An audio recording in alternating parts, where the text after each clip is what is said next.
Hello, hello. First, hi guys. There's just 6 of you, but that's a good start. Please let me know. Just a short chat. Please let me know if you can hear me fine, if you can see me fine. There's a lot of weak links here. One of them could be just a microphone.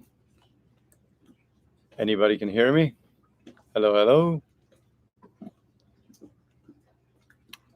Okay. So somebody can see me, but I still don't know if you guys can hear me. Video is good, but can you hear me? Uh-huh. Okay, perfect. Thank you. Awesome. Hi, Lutlama. Oh my goodness, this guy's been around ever since we started the channel. It's been, what, 6, 7 years? I don't know. Something like that. Since we started regular publishing, because the channel has been around since 2010. So we got people coming in, so let's give them a minute or two before we start off. I hope you guys are comfortable. Make a few deep breaths, and before the journey around Poly, around our spaceship. What am I drinking? I'm drinking hibiscus mixed with a little bit of Earl Grey. That's like a local hibiscus from here, from Grenada. I love it.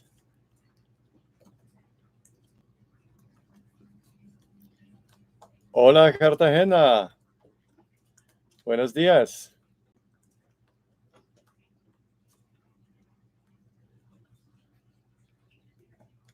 ¿Cómo está mi amigo de Cartagena?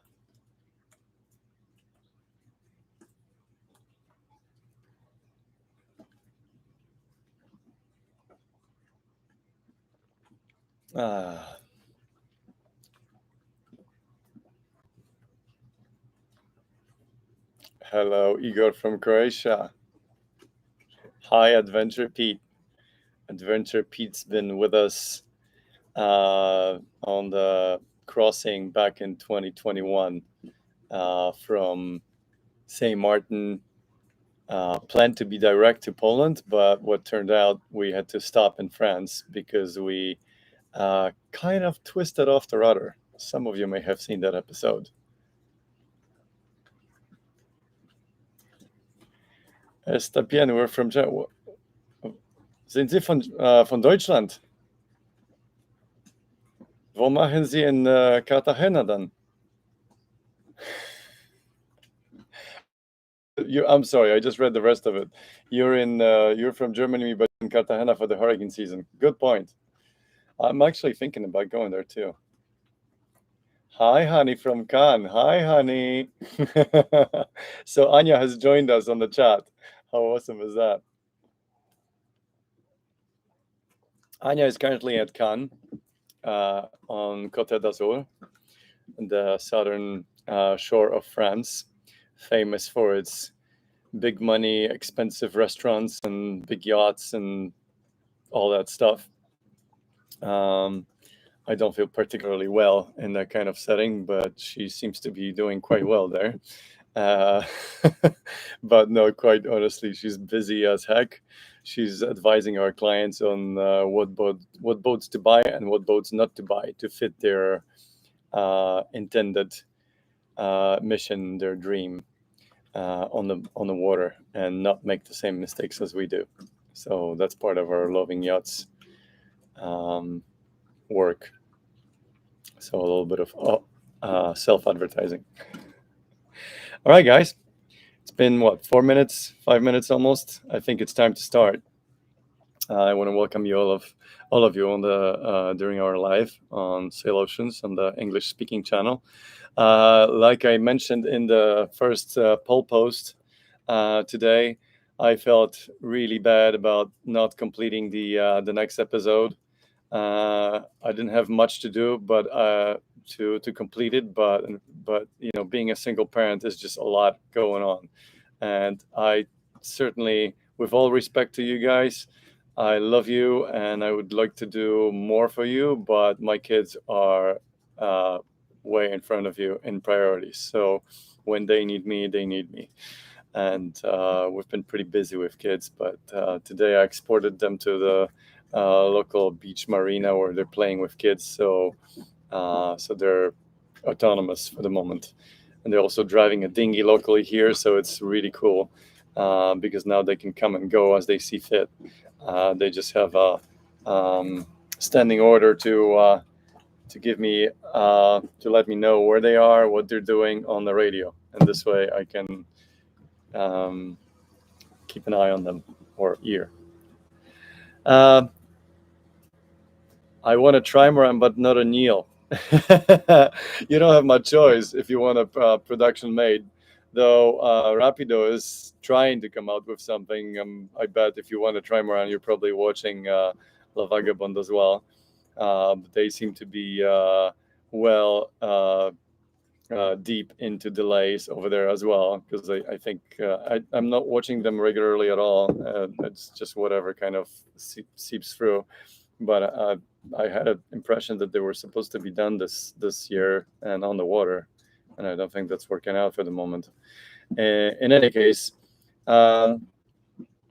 any boat yards these days have some delays. It's almost unthinkable to expect that you're going to have a contract for 2 years from now and get the boat 2 years from now. It's always going to be a few months, probably, of slippage in the schedule. And also, unfortunately, they're not perfect either. This is not a car manufacturing. A lot of it is done custom, by hand, and certainly leaves a lot of play in there. So depending on who's doing what at what given time and what kind of coordination there was going on, and which shipyard has better management, better oversight, but there's always issues with new boats that you got to be prepared to deal with. That's just unfortunately the reality of the situation. You have to realize they only make 10, 20, 30, maybe 100 boats at most a year, while car manufacturers make hundreds of thousands a year, and they spend years before they put anything in the production line to perfect every bolt and nut and corner so that they never have a recall, because the recall is so ungodly expensive. So anyway, I'm not going to bore you with boats, because that's not what you're here for, are you? Okay, guys, you can shoot any questions you want. We're on board of Poly. I can show you anything. I can talk about it. It's really, I'm here for you for the next hour, and you just let me know what you want to know. What do you want to know about Poly? What do you want to know about us? I can even answer some questions probably for Ania, and she can tell you if it's true or I made it up in the comments because she's there. Let's see. When you were renovating the yacht, did you not think about installing a second engine? Yes, we did. I don't know if you've seen this giant discussion we had a year and a half ago in the winter. We spent almost 6 months basically diving into the idea of installing the 2 electric engines on the Amas. And either, at first, my ideal situation was to have just the 2 electric engines. But because of the still what I call infancy of the industry, I would not want to put my entire boat on just the electric, just to have that, kind of a reliable, proven propulsion, just in case something goes funny. It's hard to overstate the need for propulsion when you're, let's say, coming in with with the wind from the side, high wind from the side, let's say in a channel between reefs, and then one and only engine quits. So, or the electric system that drives both engines quits for some reason. I can't really afford it. So I went with the old proven diesel for the moment until I can get my hands on the electric system that's gonna be proven enough. Though we did consider an option of putting those two electric motors on the Amas and leaving the diesel in place. And I think if we do that ever in the future, and we probably will, we'll probably start with that. And then if we spend a season or two with basically proving the system, hopefully not using the diesel and using only the electric, and if that all works out, then we'll basically rip out the diesel and leave it with that. For the time being, the autonomy on the batteries is just not enough, and even with the 4.2 kilowatts of solar panels right now on the roof, we still don't have enough to be able to charge enough for propulsion. I mean, for any serious propulsion, we could probably get away with like every few days going in and out for half an hour on the engines, just in and out of the anchorage, which for most part is enough because the boat is light, we can sail in very light winds. But if we have any need to go anywhere further on the motor, because it's, let's say, we have to get somewhere on time and it's dead upwind, or there's no wind at all, it does happen, then we're kind of SOL. Let's see. Aloha, Hawaii. My goodness, so nice. I am coming back to flying, by the way, in a month. So I might be in Hawaii too. How is our spinnaker? Our spinnaker is actually done, and it wasn't so bad. It was just a few €100 to fix. It wasn't so bad, though. It looked pretty bad. So yeah, that's done. We need to pick it up in Martinique. I'm wondering if the solar systems comes. I'm wondering if the solar system that comes with it from the factory is enough, or are we going to need to add more right away? I think you're referring to the NEIL 47. That depends on what you're going to configure. I don't know what the maximum configuration is there. I would have to look into the specs, and then I would tell you.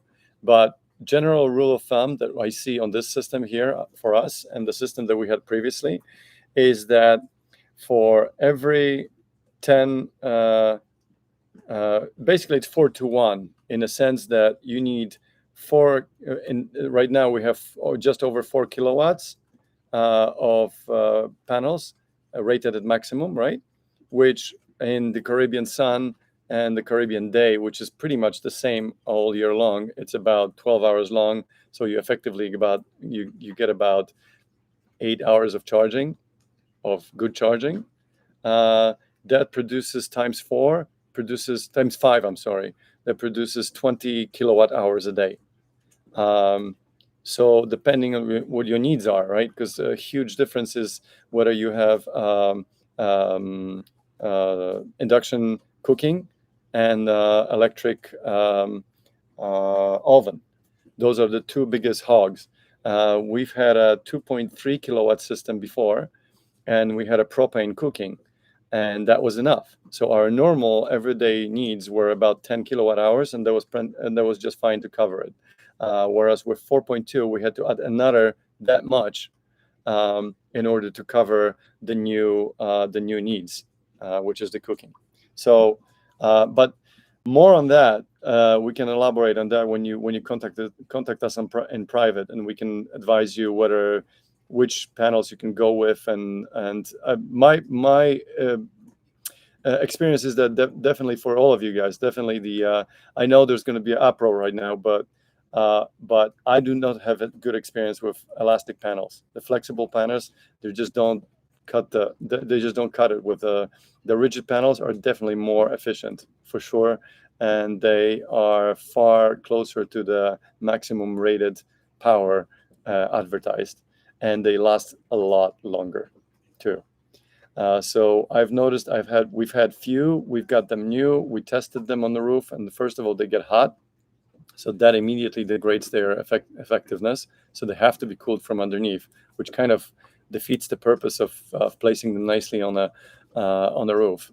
And second, they degrade with time much faster than the stiff panels. Okay, let's see. Did I solve the problem with water desalination? Yes, temporarily so. It's a Clark's pump. For those of you who don't know, it's a very uh, ingenious design that basically does not require a high pressure pump, but it does require a whole bunch of seals, pistons, and everything else in order to multiply the pressure, in order to effectively raise the pressure to the one that's needed by the membrane. And that's the part that is giving me trouble. So I have a temporary fix in place. It's done. It's working. But eventually I'm going to need new parts to make it seal well and work on single pump rather than two. So in any case, it's working. In fact, it's working right now. I can show you if you want. Is your yacht still called Poly? Yes, of course. Why would we change it? We love Poly. Does your 50 feet fit in a double slip? Yes, for the most part, yes. We do not go to marinas very often. We're talking about once a year on average, and for a short period of time. So our experience with marinas is extremely limited, and for good reason. I mean, we bought this boat to be out on the water, and we made it autonomous also to be out on the water. So effectively, we really only have a need about once a year to go in and put some diesel on, because that's pretty much how little we burn. I mean, we haven't started the engine for now 2 months. I did start it a few weeks ago just to let it run for a few minutes so that it's actually lubricated, it's not rusting or anything, but only for that reason. We have no other need for that. If we're sitting still or if we're sailing on the sails. Okay then, Ian. Oh, I love Ian. Ian's been around just as long as Lut Lama. Welcome, Ian.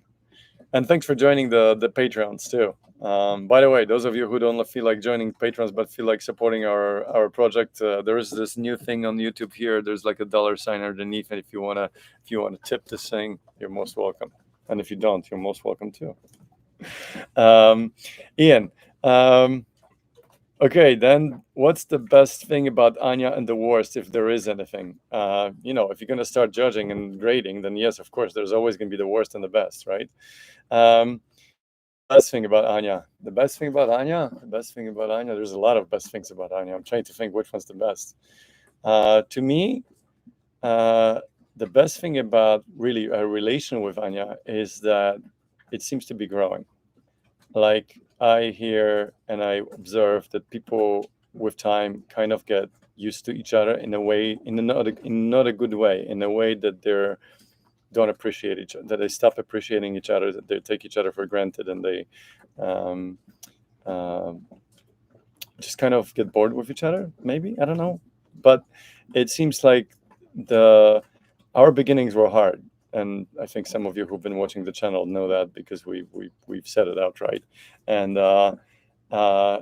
now we've worked out a lot of our stuff, our own personal stuff, in order to be better at our relationship, and it seems to be growing on us. I mean, I appreciate every single day, and I'm not kidding you. I really appreciate every single day with Ania, and I almost discover her anew every day. I discover something more about her. I discover her as bigger of a personality than I knew a day before. And is she stubborn? Yes, she's stubborn. But I don't know. Do you see that as a pro or as a con? Because I'm stubborn too. And I think the stubbornness actually gets you somewhere in a lot of situations. Of course, that same thing, you have to remain sufficiently present in order for your stubbornness not to stop you from changing your mind if there is a need to change your mind, if there is a clear sign that you might not be right on the subject, for example. What's the worst thing about Anya? I don't know.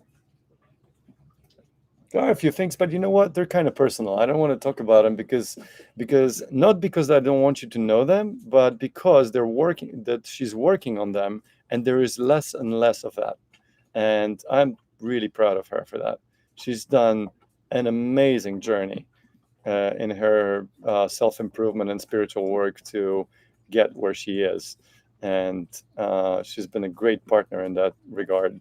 And we've allowed ourselves to do that separately, alone, by ourselves, as well as joining hands. So it's been quite a trip the last 14 years that we know each other. And for Anya, what's the best thing about Bartek and the Wars, if there is anything? Anya, Anya is saying enough about me. She's laughing and sending hearts here. Anya, do you want to quickly answer what's the worst and best thing about Bartek? And I'll read it out loud when you're done. In the meantime, I'll take another question.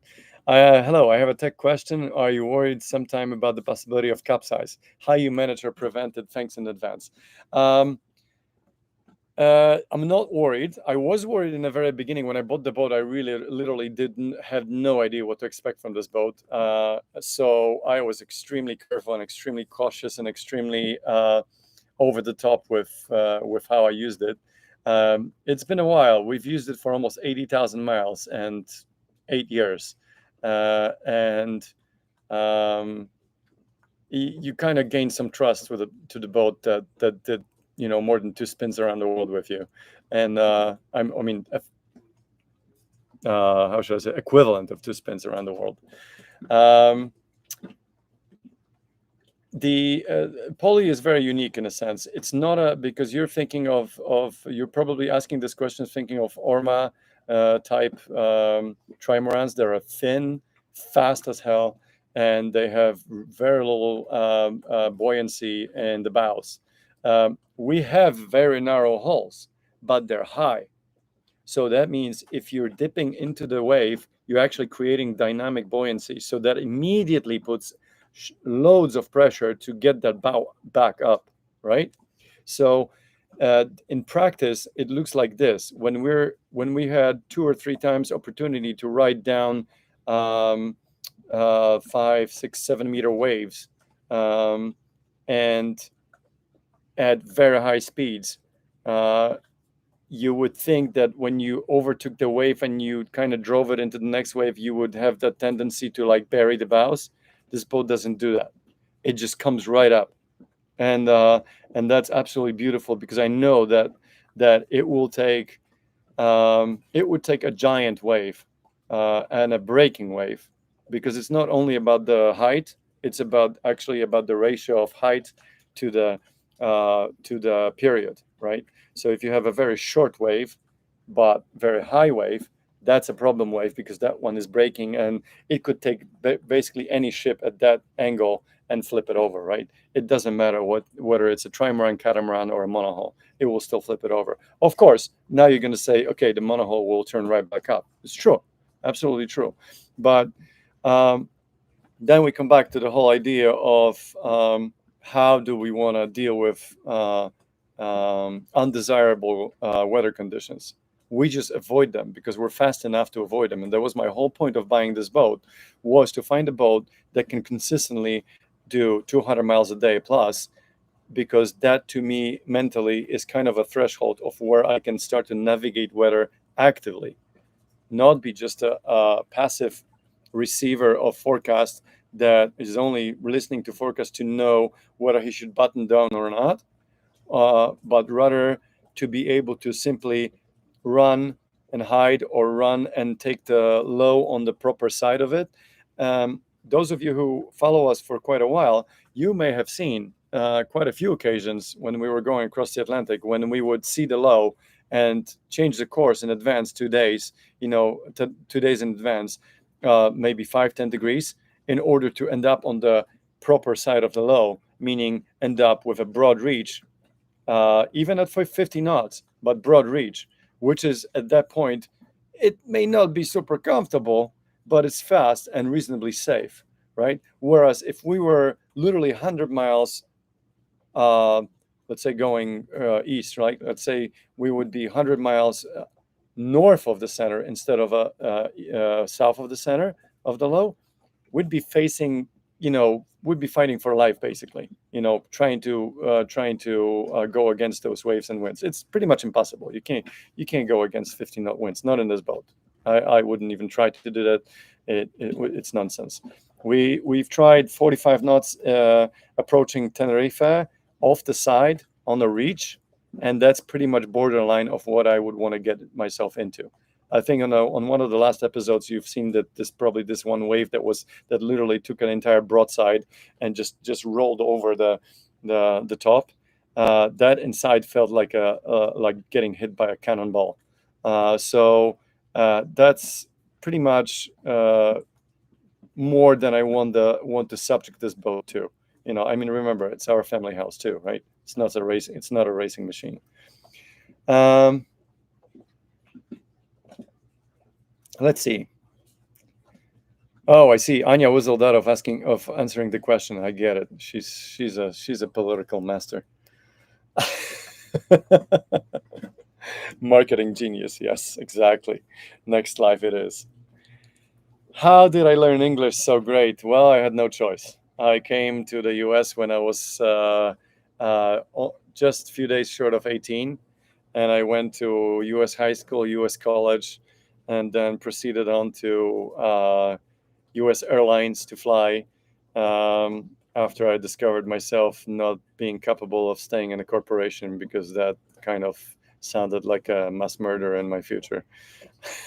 I just couldn't do it. Sorry, guys. I admire you.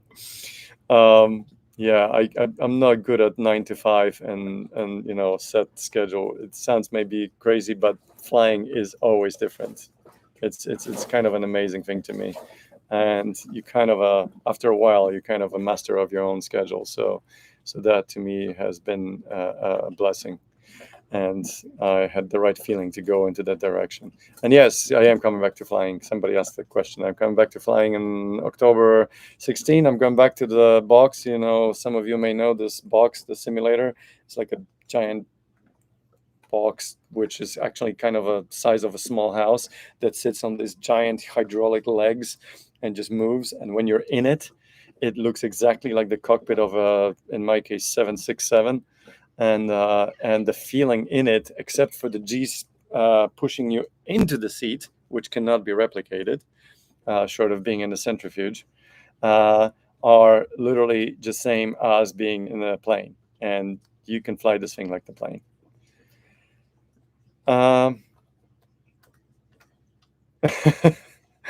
I completely agree with you and a corporate disaster. Yes. I definitely did not want it to be a source of a mass office murder.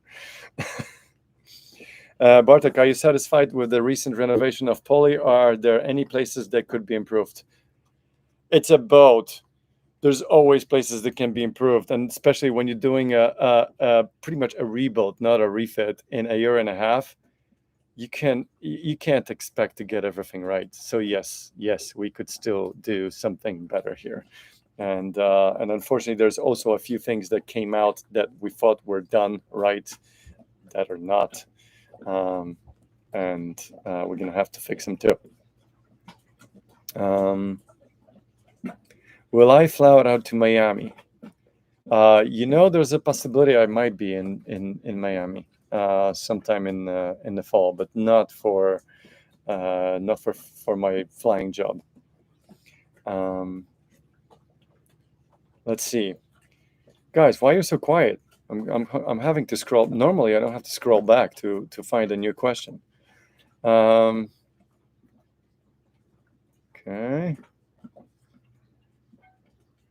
All right. Why don't I do this? Why don't I take you around the boat a bit? Oh, there's the question. Are the boys still happy being cruisers? We don't see them much anymore. Must be camera shy now. Well, yes, kind of. They they're becoming more and more self-conscious. And but on the flip side is they're actually establishing their own channel. They actually posted few movies already, and they're working on more stuff. Though that work is kind of like, comes and goes, but we'll see. But I think Kuba's pretty talented in putting stuff together and actually recording. And Julian is a piece of work when it comes to acting. So I think you'll have a lot of fun, especially if they ever decide to record in English, which I think might happen um, because they're spending loads of time right now with the kids around on the anchorage. And of course, the prevailing language is English. Though they did have two girlfriends from France, so they started learning French too. Um, and so a lot of times we actually let them off the hook with the school because we feel that them running around with international kids and talking different languages is a far better school than any sitting at the desk can ever simulate. So for us, it's no problem there. Let's see. But to answer your question, Ludlama, are they happy with the cruisers' life? Well, we asked them if they wanna if they want to come back to the boat, and when we were still on land, and they did both say yes. And I think we asked them somewhere along the line if they were happy and to be here. Would they rather be in Poland? And they had few moments when they would say, "Oh yeah, I wanted to go here, see this guy," and then it turned out that it's because they wanted to play Minecraft with them, which they actually do remotely right now with anybody in Poland. So, well, that's checked off. Ania met sailing Zatara and Cannes. What is her impression of their experiences?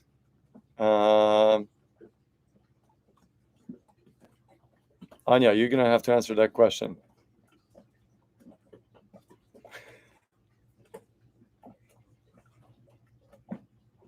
Okay, so Anya says that Zatara are there, and they came say hi, and they talked for about half an hour, and they seemed really nice. So that's what Anya's saying. Have I ever landed the plane on the water? No, I try to keep the sailing and the flying separate. I think it's best to keep it that way, unless I ever get to sit in a seaplane. I remain committed to keeping those two professions completely separate.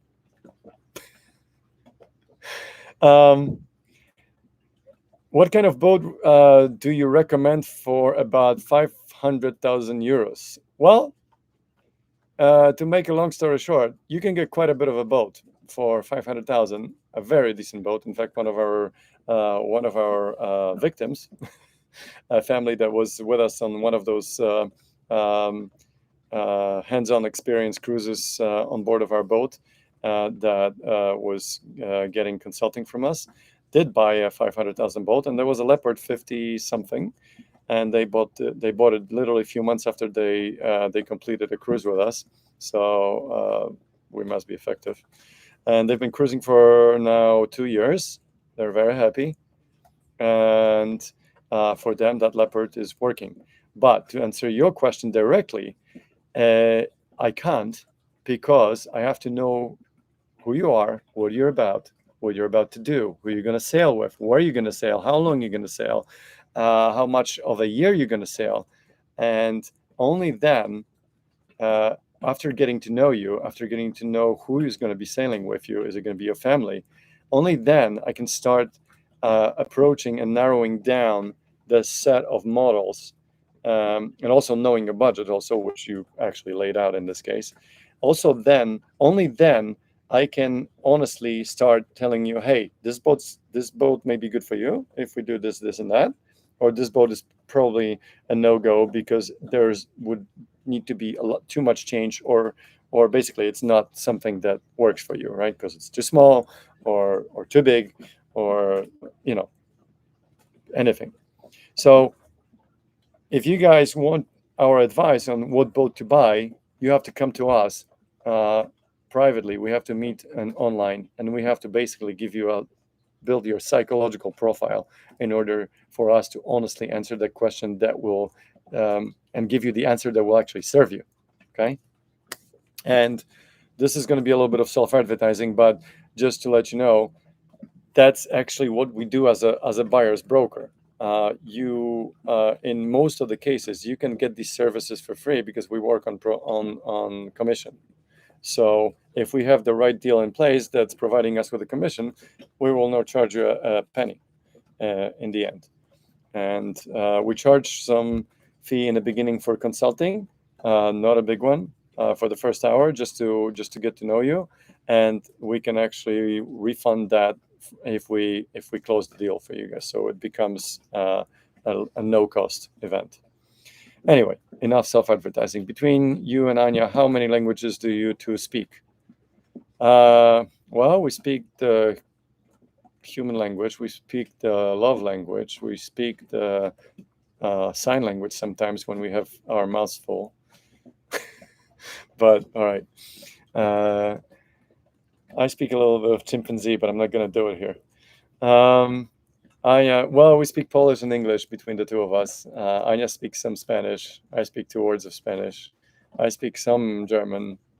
And I think that's pretty much it, because I completely forgot Russian, which I used to be fluent in. But that was entire 40 years ago. No, 30. Yeah, 35. Anyway.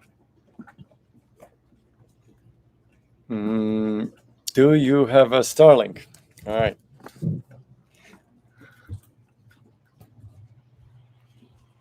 Ta-da! You recognize this thing? Well, that's what you're seeing me and hearing me over. That's the connection we're using right now. And it's been absolutely, absolutely revolutionary in terms of sailing families, because there is not even, there is no close second to it. There never have been anything this good, and anything that would remotely approach the quality that we get with Starlink has been 2 magnitude of order in price higher, which was basically making it unreachable for us, because we can't afford $5,000-$10,000 a month bill for internet connection. So thanks to that, you guys are able now to get lives from us, even mid-ocean. Let's see. What is the biggest challenge for you in the near future? Being a Wizard of Oz and trying to figure out what's in the future? No, honestly, from the things I see right now, there is nothing really huge, and that's good, because we need a break from this refit pressure, because we had the pressure. We had to leave European Union within 18 months. Otherwise, we would be liable for VAT tax on our boat. So we came extremely close to that. We just 2 weeks before the expiration, we hit the UK shore to make sure that we're good.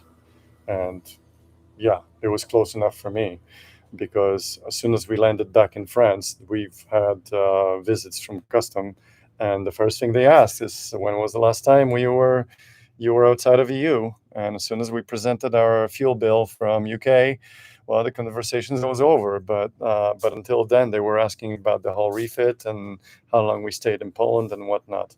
So yeah. So that was quite a pressure, and you can imagine we have not finished all the detail. We've been finishing it literally en route. Hey Anya, can we talk tantric now? Asking for a friend. Well, you're gonna have to talk to Anya. I'm not gonna take you on a tantric trip on this live, because it's completely. We've noticed that going completely off the reservation with the subject basically kills our algorithm. But we are honestly thinking about opening another channel, which will probably be suicidal in our case, because we already have 2 big channels. Those of you who are English speaking and don't know that we have a Polish channel, we've had a Polish channel for about 1.5 years, and it has gone right past the English one that's been around for 5 years. So right now we have over 70,000 subscribers there, and it's working very well and going strong. Where are we going next? Don't know. don't know. That's the beauty of this life. We could sit here for another few months, or we could come up on a whim to go to some island close by and just have some fun. Uh, that's what's nice about moving house. All right, guys, I'm gonna take you for a little spin around the house. If you have any questions, I'll show you where we live. Oh, this we got some luxury here because we have so much sun. I've been actually turning on our little air conditioning. We don't have a boat air conditioning because it's ungodly expensive and hard to maintain. But we bought one of those portable ones, and it's perfectly enough for this cabin, and that's what our solar panels can handle as well. Sir, it would be awesome that someday you would explain this device that you can see wind prognosis and screen presents route alternatives depending wind forecasts. Thank you for calling me sir, but I really like just Bartek. Um, yes, we use PredictWind, and I have to tell you honestly, it's our sponsor. But it has only become our sponsor after we wrote an email to them that we absolutely love their product and we've been using it for years. And if they feel like chipping into our project, you are most welcome to. But if you don't, we will still use it. So they chipped in, but it changes nothing, in my opinion, in the way I want to talk about PredictWind, because it's been keeping us safe, comfortable, and fast for the last 70K. So it's well worth it. You gotta know its shortcomings. Nothing's perfect, but in general, it's a very good system. I will make maybe I'll make a live about it. I don't know. I'll think about what format makes more sense. So, but yes, thank you for the suggestion. It's a great suggestion actually about specific episode on PredictWind, because I bet a lot of guys would love to use it. I use it even for short trips, just for shits and giggles. Give me a really good idea of when am I going to be there, because our polar diagram is now near perfect. So the forecasts that we get are quite accurate. And in fact, just recently, the guys from New Zealand, because they're from New Zealand, the PredictWind, sent me this little box. It's called Data Hub from PredictWind, and it connects. I'll show you. It's really cute. We're not right now in a salon. It's a schoolhouse too, but I'll show you. This is one modification we did. We moved the diesel tank, so now we have space under the floor. But here is the data box, and it connects directly to NMEA, the Raymarine over there, and it sends our data, our NMEA data, constantly to the server in New Zealand, and you can actually see our wind course conditions, all the data on our PredictWind map, and this thing also is connected to, imagine, AI, which constantly updates and calculates the most accurate polar diagram. For those of you who don't know what polar diagram is, it's a diagram basically presenting the boat speed as a function of wind speed and the direction.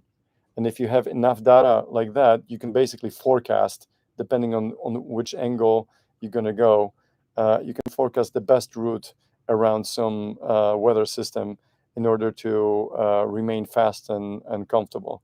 And it's been working very, very, very well.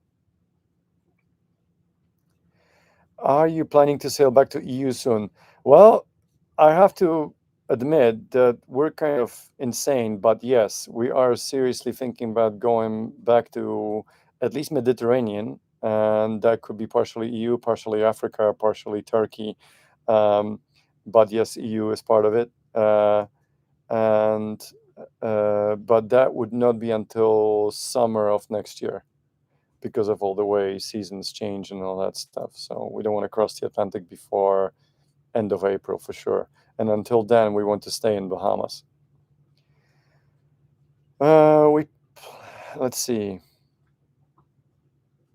Yeah, Anya is saying we plan to be in Cannes next year. Yes, that's one of the ideas, to be on the anchorage right next to the boat show in order to be on hand and be able to meet with you guys, with some of you guys in person, and help you pick the right boat so that you can do the same crazy thing as we are doing.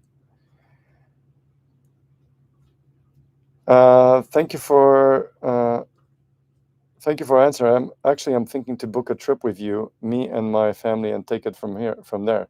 Yeah, you're most welcome. We keep doing that. We don't do a lot of it anymore, much less than we used to, as we have enough going on here, between the school, between the two channels, other social media. We have some advertising stuff that we're doing for other companies as well, and also our big Loving Yachts, advisory right now. We're advising numerous clients on what to buy and what definitely not to buy. So that's keeping us seriously busy. Being able to sit in one place, having kids on the beach, and I'll show you around, by the way, is absolutely priceless in this case. You see this little, boat sticking out from behind that piece of land there, from behind that cape. Well, that's where the kids are. They by now 8 and 10. I figure they're adult enough to be able to drive their own dinghy, and so they drive their dinghy, and they're doing very well.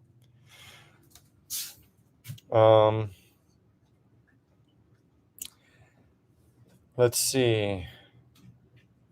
Yes, we always have internet now, Lutlama. I mean, almost always. What? Well, I should say always, because I don't remember we had an outage on Starlink. It's pretty amazing. They had an outage for 3 days here in the entire Grenada. There was no mobile internet, but we had one from Starlink. So yeah, coming back to Martin, yeah, definitely just contact us in private, and we'll talk about dates and possibilities. What can we do, and when can you guys visit us? Let's see. This year with the hurricanes, they didn't force you to change your place. They sort of did and didn't, because we had one close call with Brett right in the beginning of the season. I kind of noticed that for some reason they like to go way down south in the beginning of the season. So it actually worked out for us to be a bit lazy, and we were still way out in St. Martin because we just came from Bahamas. And all of a sudden, this thing showed up mid-June, just kind of out of the blue.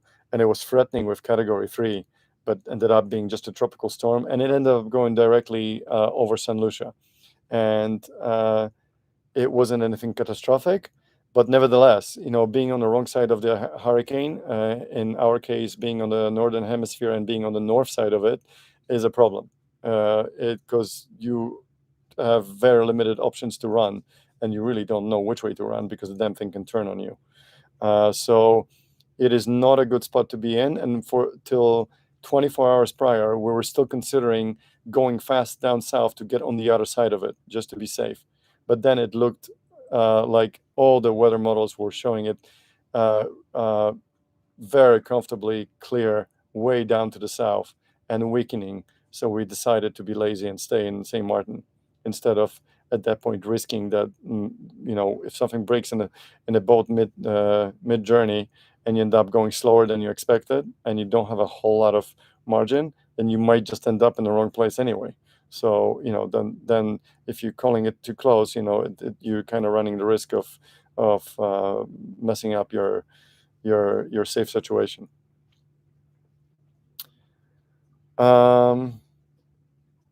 No, you can chat in Polish. I completely well understand Polish, so I'll read your answers in I'll read your Polish answers in English so that everybody understands while I'm answering it. And yeah, I guess Ania understood the question better. Yeah, we're gonna have a live on the Polish channel as well. No worries. You showed a radio you connect your boys with. What kind of radio and the model is? What's the range of it? I have a standard Horizon. I think, honestly, it was during the refit. I had no time to research anything, so please don't hold me to it. I don't know if it's the best radio or the worst radio. No idea. It works, and it works far enough. I mean, we going over the mountain here about half a mile, and it's perfectly fine. I would certainly hope it would work a lot further than that. I've had it working a few miles out in Netherlands in the bad weather, so it does the job. It's again standard Horizon small thing. It's waterproof and it floats, and that was really my only parameter to do it, and have the distress button so that we can use it as a AIS distress in case our onboard one is not working for some reason. Okay. Let's see. All right. Let me take you for a spin for a moment. And in the meantime, you can think of any questions you may have. We're in the cockpit. Now we're coming up to the steering station, helm station. There you go. This is some of the new stuff we installed here. And thank you, R. See you next time. And let's see, the deck and our neighborhood.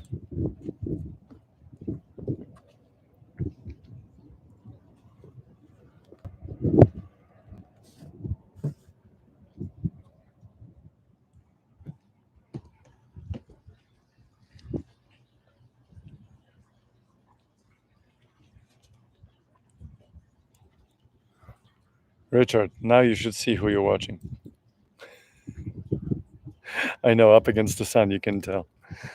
All right, what else is going on here? You can see all the solar panels that we added, all the new ones, and we added this roof. I think you've seen all that already, but we're very happy with it. It's pretty much amazing to be able to completely be balanced out with the electricity production and consumption. It's what I was getting at, and being able to cook and bake at the same time, on solar.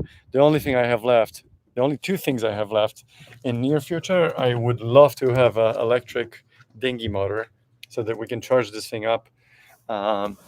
So we can charge this thing up from the solar panels and just run around. And ultimately have electric propulsion, but some things are going to have to get a lot more efficient for us to achieve that. Let's see. When are we going to have an episode on technicalities? Soon. I already started recording it, some of it. I'm collecting the data. It's not like any other episode where we can just run around with the camera and be done with it. I'm actually collecting data, for example, on different days, how the electrical system is behaving, and we already recorded part of it with Ania, as I was explaining to her all the electricity stuff before she left for the boat show, so that she wouldn't look and sound like a blonde. So she's actually well educated now. She knows what kilowatts and kilowatt hours are, and amps and volts, and we recorded that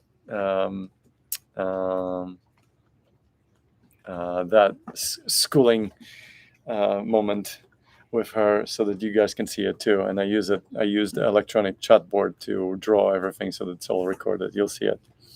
How many kilowatts do we have in PV in solar panels? We have 4.2 kilowatts, and in the Caribbean you multiply it by 5 on average, so you get about 20 kilowatt hours a day out of it. So that's perfectly enough, because even with air conditioning running, we can never go with the most I've ever seen in consumption was 24 kilowatt hours. How do you know so much about the technical aspects? Are you one of the geeks working for Google? No. I don't work for Google. I told you I wouldn't be able to work for a corporation. I would kill somebody. No, I know quite a bit about technicalities because of my life background. I was always interested in a lot of stuff. I loved my biggest fun with toys ever since I was a kid was not playing with them, but taking them apart and putting them back together. So actually understanding why they work the way they work. And then I went to electronic profile high school in Poland, which is kind of on the level of masters in electronics in the US. It's really hardcore. So I found out quite a bit about electricity there. And then when I came to the US, one of my jobs was actually working for a car mechanic. So I'm not really good with engines, but I can deal with it, and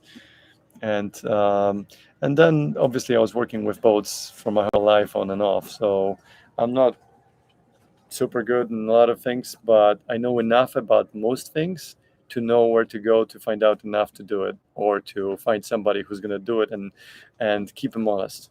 So it really is enough for me. I can't be, I can't be a specialist in more than 3 things in life. So it's enough that I sail, fly, and I don't know, play drums. So that's enough.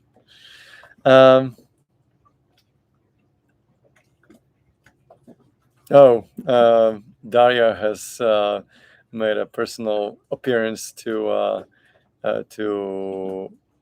thank us for the new episode on the Polish channel. You're most welcome. And again, sorry, the English-speaking guys, that I didn't make it today with a new episode, but that is exactly why you're getting the live. Sorry, but I'll repeat the question. So next year you're changing the Bahamas to the Mediterranean? No. To clarify it, we're going to the Bahamas from St. Martin in February, visiting Turks and Caicos on the way. And then we're going to spend about 2 months in the Bahamas. And after that, we're going to head to most likely back to Europe, to the Med this time.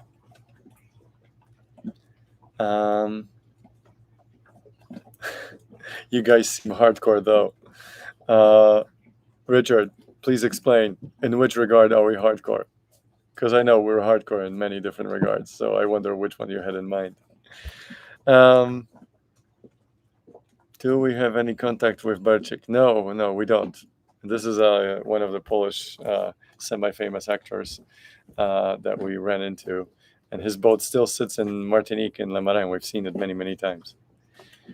All right. Do you plan to go around the world? Do we plan to go around the world? Maybe. But really, we don't have a goal to close the loop or anything like that. We couldn't care less about it. What we do have a goal is to see places in the Pacific and hopefully in Asia, but only and only if we feel comfortable with the boat being way out for a few years out of a range of reasonable maintenance, and us being able to wrap our life around in such a way that we don't need to be, because let's face it, right now we're reasonably close to Europe. I mean, we can go to Martinique and be in Paris in 9 hours, right? One flight, done. If you're in Polynesia, well, yeah, okay, take it back. You could fly to France too, but it's a lot longer. But there are some places there where it's hundreds of miles to near civilization. And I would love to go places like that, but it's going to take some planning. And right now we're still recovering from mentally and physically recovering from that refit. So we just don't want to put any more on our plate for the moment.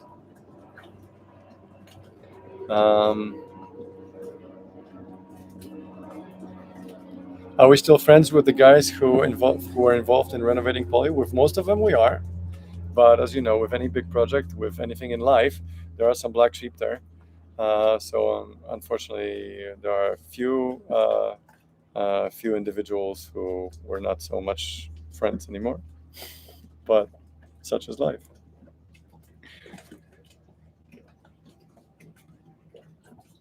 Yeah, we're gonna do the episode on engineering and technical aspects soon. Like I already mentioned, we already have done part of it. collecting the data to make it look really good. It's kind of like that episode you've seen recently about how does Poly sail. And those of you who've seen it on the Polish channel, I'm about to put it out on the English channel. It takes a lot longer than a regular episode because it takes some animation, preparation of the data, putting everything in a graphic form so that it's understandable, clean, and concise. So yeah, it's a lot different than editing an episode where we sit down and tell you a few things and take you around the town and show you regular day sailing. That kind of thing does pretty much itself. We just cut things out so that the movie is not an hour long and it's done. But in this case, it's a lot more. All right, guys. Well, it's been an hour. If you have some last questions, please shoot right now. Again, no taboos here. You can ask about anything, and I can show it to you, especially if it's regarding Poly, because we're on board. So I can run over there and show you that particular place, system, or anything like that. I always wondered if you could fit roof over the cockpit in case of bad weather. Well, watch this. That's a roof over the cockpit. Right there. It's the entire cockpit. That's one of the biggest modifications we've built when we were in Poland. And it is a beauty, absolute beauty. Being able to run the mainsail within minutes, not half an hour of work trying to take down the bimini and set the mainsail. It is absolutely phenomenal. And having lights in there, having no rain on your head, and having no sun on your head, in the middle of the day, it's priceless. It's priceless. It was well worth it. But it was a big modification. I'm curious why you don't have a bow thruster. We do have a bow thruster, but it's the bow thruster that worked for the first few months after the first refit, and now it only worked for the first few weeks under the second refit. After we paid almost equivalent of a new bow thruster for a full inspection diagnostic, so that we wouldn't have to run into these problems. So we have one, but it doesn't work. That's it. So we're back to what we learned. Okay.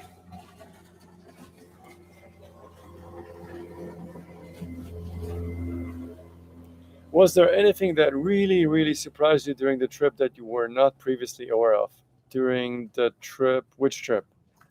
Like entire trip? I mean, a lot of things surprised me with the boat, in the very beginning, back in 2015, 16, when I was just learning the boat. Now it's no longer so much. If you're talking about the recent trip, the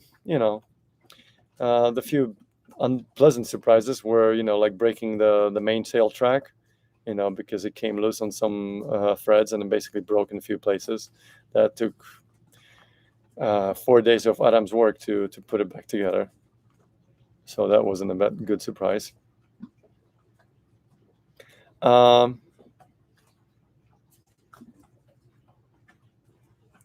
Yeah, boat life is about always fixing shit. Yes, entire trip. Thank you, Philip. Yes. So the surprising part was right pretty much in the very beginning. Now it's more like you can almost anticipate what can be a problem, what can be a weak point. All right, guys. Unless there are any more fun, tough questions, I'm gonna let you go. What are your thoughts about buying a Neil secondhand?